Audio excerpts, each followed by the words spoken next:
ધોરણ 4 ની અંદર ઈંટોની ઇમારત આ ચેપ્ટર લઈશું। હવે ઈંટોની ઇમારત જે ચેપ્ટર છે એની અંદર જે ઈંટ છે, ઈંટની અંદર કેટલી બાજુઓ છે એ આપણે ગણવાની છે। તો ચલો પહેલા તો ઈંટની બાજુઓ ગણીશું। ગણો 1 2 3 4 5 અને 6। કેટલી બાજુઓ થઈ? 6। હવે 6 બાજુઓ છે, પણ 6 બાજુઓનો આકાર સરખો છે? નથી, સરખો છે નહીં। હવે એમાં જો આ જે ભાગ છે એ કેટલો છે? નાનો છે ને નાનો, અને આ ભાગ કેવો છે? મોટો છે ને? એની કરતા આ ભાગ મોટો।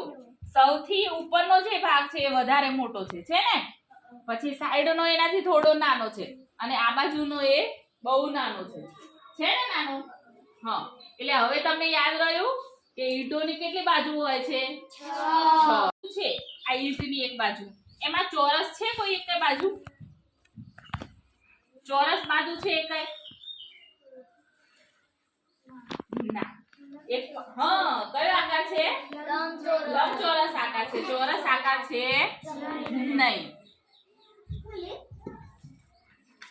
હવે તમારે પાઠ્યપુસ્તક જે છે એમાં પાન નંબર 4 ઉપર જુઓ। એમાં પ્રશ્ન આપેલો છે, એક ઈંટમાં કુલ કેટલી બાજુઓ હોય છે? 6। ત્યાં 6 લખી દો। કોઈ એક બાજુ ચોરસ છે? ના, તો ત્યાં ના લખી દેવાનું।